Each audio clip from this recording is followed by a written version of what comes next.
Hello and welcome back everybody, Levi here, and in today's video I thought it would be a fun idea to throw together an extreme budget deck. That way, no matter what price range you're sitting at when it comes to collecting and playing Magic the Gathering, you have an option for not only a cheap deck, but also one that is fun and has a chance of winning. The commander I chose for this deck is Erkenbrand, Lord of Westfold, 3 and a red for a 3/3 human soldier. It says whenever Erkenbrand, Lord of Westfold, or another human enters the battlefield under your control, creatures you control get +1/+0 until end of turn. So when it comes to extreme budget decks, you want to pick a theme that is very broad and very dense with the things that can help out your strategy. And so I thought mono red aggro mixed in with the human tribal is definitely a strategy that allows you to choose from a wide enough card pool to actually get something working together. But before I go into the entirety of the deck, I'd like to just give a quick shout out to all of my patrons for supporting the channel. I have a little intro video over if you click the link down below discussing the different perks that you get for subscribing, such as personalized deck techs and access to my Patreon videos that feature, for example, deep dives into all of my personal commander decks. So if that interests you, go ahead and click that link down below. The first category I'm going to be talking about here is just some of the good humans that I threw in the deck that really amplify what our commander is doing. One of the best ones for that is Reinforced Ronin, a single red for a 2/2 human samurai with haste. It says at the beginning of your end step, return Reinforced Ronin to its owner's hand. It also has channel, which we're never going to use. Basically what this means is every turn you get a baseline 2/2 haste attacker for 1 mana that lets you proc your commander, and then obviously when it bounces back to your hand at the next end step, the next turn you get to play it and get that trigger off your commander. So no matter what other cards you're drawing, you at least always have this single 1-drop that you can cast every turn, and you're still getting that proc of your commander, giving your whole team +1/+0. Not a terrible creature to have for 1 mana. I also threw in some other humans that aren't just good stat lines, but actually have good abilities that help out our strategy as well, like Shocking Sharpshooter, a new one out of Tarkir, 1 and a red for a 1/3 human archer with reach. It says whenever another creature you control enters, this creature deals 1 damage to target opponent. So kind of like a mini Impact Tremors, however, it's also on a human, so it just benefits from all the other human support I have in the deck. Also, I threw in some cards that create human tokens. There's not a lot of them in red, but one of the best ones is going to be Hanweir Garrison, 2 and a red for a 2/3 human soldier. Whenever this creature attacks, create 2 1/1 red human creature tokens that are tapped and attacking. So basically what Hanweir Garrison reads when your commander is on the field is whenever this creature attacks, creatures you control get +2/+0 until end of turn. Also, you're making those 1/1s that are just throwing that extra damage at our opponents. Once we have a lot of those humans and our human tokens, building up on the field, we want to be able to buff them up in some way. So I threw in cards like Shared Animosity, 2 and a red for an enchantment. Whenever a creature you control attacks, it gets +1/+0 until end of turn for each other attacking creature that shares a creature type with it. Seeing as how just about every single creature in this deck is a human, you basically just give all your creatures, +4, 5, 6, however many creatures you're attacking with, up to who knows. With all the tokens you could be making, a +10 or something like that. This card in particular really shows the power of this aggro strategy. Even for the cheap price point that it's at, it still really packs a punch. However, just throwing a bunch of cards that buff up the power of your creatures really isn't enough. You need to throw in cards that also give your team keywords like Archetype of Aggression, 1 red for a 3/2 human warrior. It says creatures you control have trample, and it basically turns off trample for your opponents. That way, your whole team isn't getting blocked by a bunch of 1/1s, and you're wasting all the triggers that your commander is giving you. I'd say if you wanted to upgrade this deck in any way, putting more options for giving your creatures trample is probably one of the best ways to upgrade. I also threw in cards like Icon of Ancestry, 3 mana for an artifact. As it enters the battlefield, you choose a creature type. It says creatures you control of the chosen type get +1/+1. You can also pay 3 and tap it. Look at the top 3 cards of your library. You may reveal a creature card of the chosen type from among them, put it in your hand, the rest on the bottom. So kind of like a little bit of card draw built into this Anthem. It is a little mana intensive, but you don't need to put mana into it to at least get the value from the Lord effect on its own. Next up, I just want to talk about a few of the cards in the ramp category. Rodeo Pyromancer is up first, 3 and a red for a 3/4 human mercenary. Whenever you cast your first spell each turn, you add red. The fact that this is a human just fits perfectly into our strategy, considering we're trying to multicast as many humans as we can in a turn to get that value off of our commander, enabling us with huge swings. Just getting that 2 free mana every turn is super useful. Also, another one out of Tarkir, Sunset Strike Master, definitely going to be a new mono red staple. 1 and a red for a 3/1 human monk, tap, add red. You can also pay 2 and a red, tap it, sacrifice it, and then it deals 6 damage to target creature with flying. That's not always going to come in handy, but even if it's not, this is a 3/1 that taps for red. That's also a human, so it gets buffed up off your commander. Taps for red if you don't want to swing with it. And I thought an absolute perfect fit in this deck is Elena Kessig Trapper, 4 and a red for a 4/3 human scout with first strike. It says tap, add an amount of red equal to the greatest power among creatures you control that enter the battlefield this turn. So normally I don't really like a card like this unless you're playing some tribe that has giant monsters. However, even if we don't have huge monsters,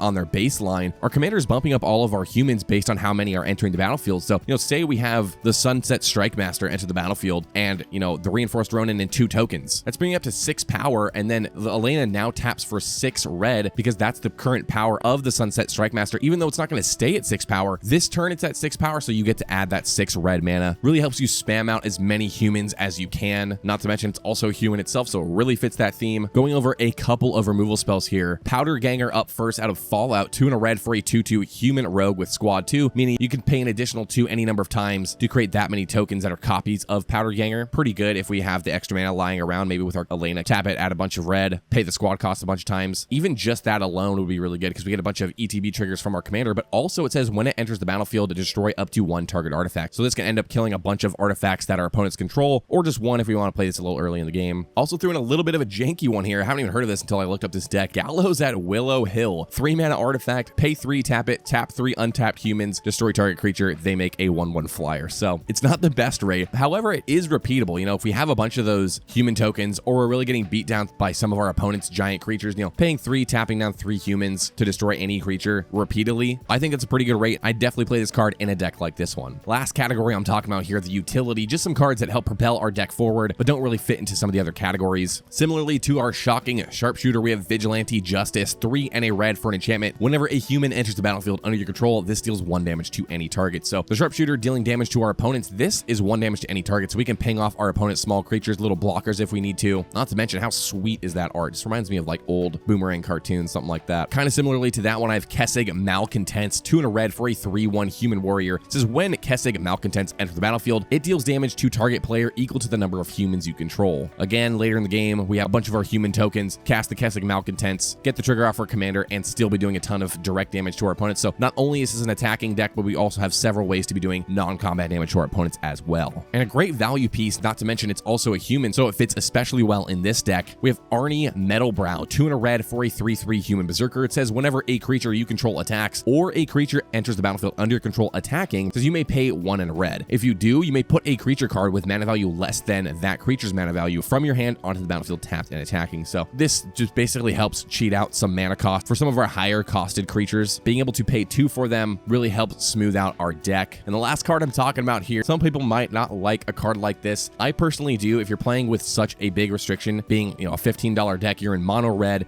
humans, you want to be able to play cards that kind of level the battlefield between you and your opponent. So I threw in Stone Shaker Shaman, 2 and a red for a 1/1 human shaman. It says at the end of each player's turn, that player sacrifices an untapped land. So considering we're in mono red, we obviously do have interaction, but we're probably one of the least interactable colors. I don't think we're really in too much trouble if we're tapping down all our lands to make sure they don't get sacrificed to this ability. But say you're playing against a mono blue player who wants to always have mana up to, you know, counterspell, any sort of reactionary, aetherize, those kind of cards, you know, they're gonna have to pay by sacrificing one of their lands in order to do so. So I think a card like this in a deck like this is just mean enough to not get hated because they have the option. You're not actually killing their lands, they're killing their own lands. Not to mention it's also a human, so fits perfectly in this deck. I think cards like this should be played more in Commander. You shouldn't just let everyone get away with, you know, having a bunch of untapped lands and being able to interact with anything you do on your board, because we are in an aggro deck. We're very susceptible to fogs and things like that. So I think Stone Shaker Shaman is a pretty good include in a deck like this. That's pretty much it for my $15 Erkenbrand deck. I really like the restriction of a extreme budget like the one I did in this video. I think we've gotten to a point in the Commander format where playing cards with such a budget restriction is not exactly that much of a hindrance anymore. Like there's a lot of really good cards that are really cheap, and you can make a pretty strong deck that can fight with, you know, maybe not your friend's Corvold deck or something like that, but you know, if you're playing casual Commander, which if you're watching this video, you're most likely playing casual Commander, or at least looking into getting into Commander. And you know, if you're new to the format, I'd say casual is definitely the way to go. You probably don't want to go pedal to the metal and going and buying all of the expensive cards, because one, it's a lot of money for things you don't even know you like yet. Being able to test the waters with a little $15 Erkenbrand deck, I think is a great way to get into the format. Or if you're just looking for a new challenge, this one is for you. But if you want to check out the full deck list, there's obviously a lot more cards I didn't talk about in this video. I threw the Architect link down in the description. Go ahead and give that a click. Also, while you're down there, if you like this video, just click the little thumbs up. It really helps out my channel. Leave me a comment. Let me know your thoughts on this, or maybe you have some extreme budget decks of your own that you'd like to share with me in the comments. Go ahead and feel free to do that. That's really all I've got for today, guys. Thank you so much for watching, and I'll see you in the next one. All right, take care.